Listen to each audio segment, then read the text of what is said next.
ना जाने मेरे पति पर क्या जादू कर दिया है, मेरी तो एक भी नहीं सुनता। यही कारण से सास बहू में अक्सर खिटपिट होती रहती थी। ए जी, मेरी बात कान खोलकर सुन लीजिए। अब आप इस बुढ़िया के पल्लू को ना जाने कब छोड़ेंगे। बुढ़िया ने ना जाने आप पर क्या जादू कर रखा है। सुनो, मुझे कल मायके जाना है, आप चल रहे हो? अरे रमा, तुम भी ना कैसी बातें करती हो। अरे माँ बूढ़ी हो चुकी है, माँ को छोड़कर हम कैसे जा सकते हैं। मैं तो जानती थी कि तुम नहीं चलोगे। ये बुढ़िया कोई दूध पीती बच्ची नहीं है जो एक दिन अपना ख्याल नहीं रख सकती। फिर रमा अपना पल्लू झाड़ती हुई वहाँ से चली जाती है। इस तरह कुछ दिन गुजर जाते हैं और रमा एक प्यारे से बच्चे को जन्म देती है जिसका नाम था मुन्ना। एक दिन की बात है। चुप हो जा मनहूस कहीं का। जब से पैदा हुआ है तब से रोता ही रहता है। चुप हो जा, नहीं तो एक थप्पड़ लगाऊंगी। ये सब देख रमा की सास बोलती है, अरे बहू, भला बच्चे को कोई मारता है क्या? बुढ़िया, मुझे तुझसे सीखने की जरूरत नहीं है कि मेरे बच्चे को कैसे पालना है। मैं इसकी माँ हूँ, मैं जानती हूँ। मुझे राय नहीं दे तो ही अच्छा होगा तेरे लिए। रमा की ऐसी जली बुरी बातें सुनकर लक्ष्मी वहाँ से चली जाती है। एक दिन की बात है, मुन्ना रो रहा होता है। ये सब देख लक्ष्मी रमा को आवाज लगाती है, अरे ओ बहू, मुन्ना बहुत देर से रो रहा है। लगता है मुन्ने को भूख लगी है। इसे अभी तो दूध पिलाया था मैंने, इसे इतनी जल्दी भूख लग गई। फिर से पिला दो, लगता है भूख ज्यादा ही लगी हुई है। इसका तो सारा दिन का काम ही रोना है, जब देखो रोता रहता है। इसको दूध पिलाने के चक्कर में मेरा फिगर खराब हो गया है। आप तो दिन भर घर में ही बगैर काम के पड़ी रहती हो। आप ही डिब्बे वाले दूध से पिला दिया करो। अभी मेरे सर में बहुत दर्द है, मैं नहीं पिला रही। ये कहकर रमा वहाँ से चली जाती है। लक्ष्मी को बहुत आश्चर्य होता है। मुन्ना मुन्ना, मेरे पोते को भूख लगी है, अभी तुम्हारी दादी तुम्हें दूध पिलाएगी। और लक्ष्मी पोते को दूध पिलाती है और मुन्ना चुप होकर सो जाता है।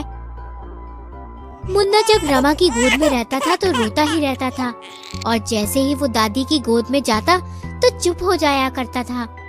एक दिन मुन्ना दादी की गोद में आराम से सो रहा होता है। ये देख रमा को बहुत गुस्सा आता है। ना जाने इस डायन ने मेरे बच्चे पर क्या जादू कर दिया है। ये तो मेरे पास रहता ही नहीं है। मुझे कुछ ना कुछ तो करना ही पड़ेगा, नहीं तो कल ये भी अपने बाप की तरह इस डायन के ही आगे पीछे घूमेगा।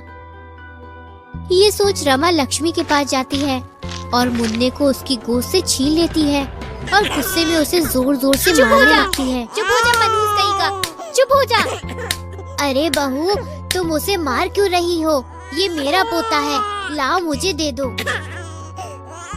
बुढ़िया, तुम अपनी लिमिट में रहो, समझी? मेरा बच्चा है, इसे मारूं या प्यार करूं? आप बीच में बोलने वाली होती कौन हो? आप मेरे बेटे पर अपना हक जमाना बंद कर दीजिए, समझी? लक्ष्मी की आंखों में आंसू आ जाते हैं।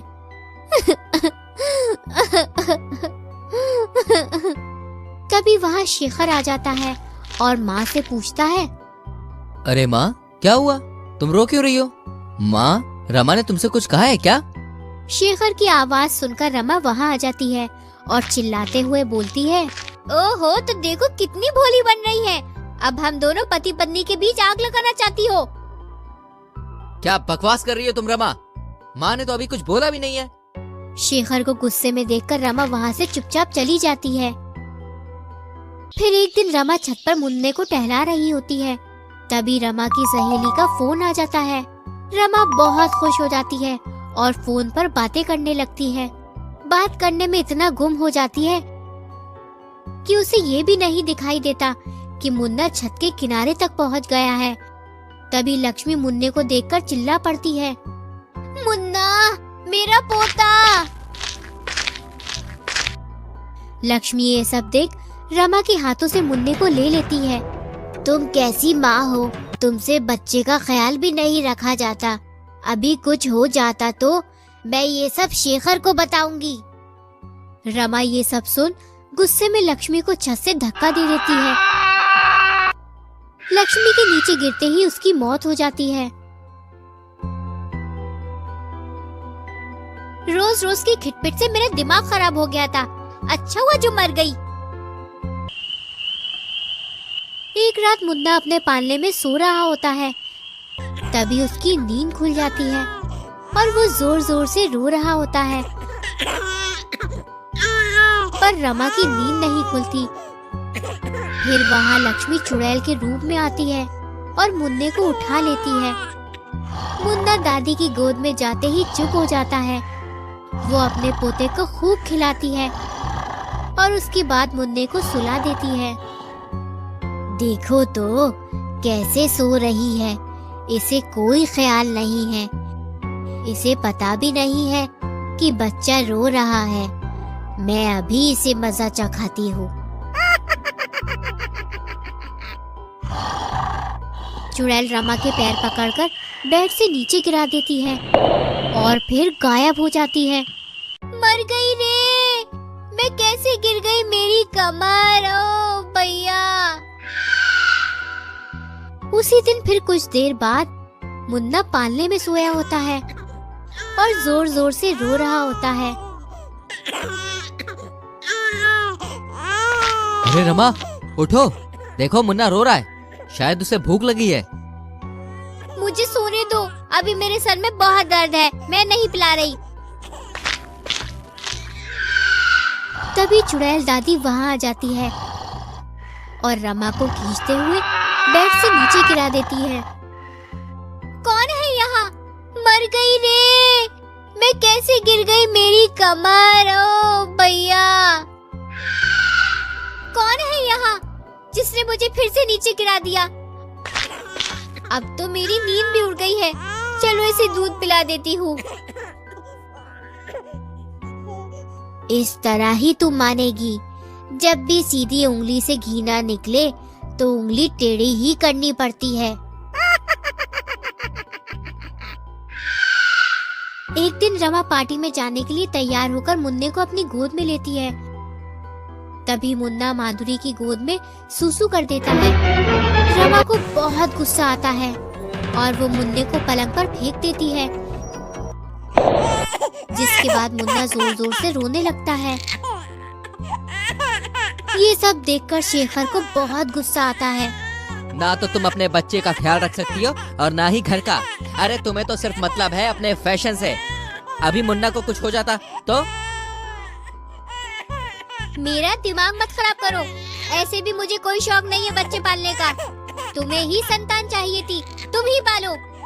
शेखर शांत हो जाता है, फिर बोलता है, जाओ मुन्ना को देखो कितना रो रहा है। अरे रोने दो, ये अभी चुप हो जाएगा। मुझे अभी अपने कपड़े बदलने पड़ेंगे, कहीं पार्टी में जाने में देर ना हो जाए। मुन्ने का रो रो कर बुरा हाल हो जाता है।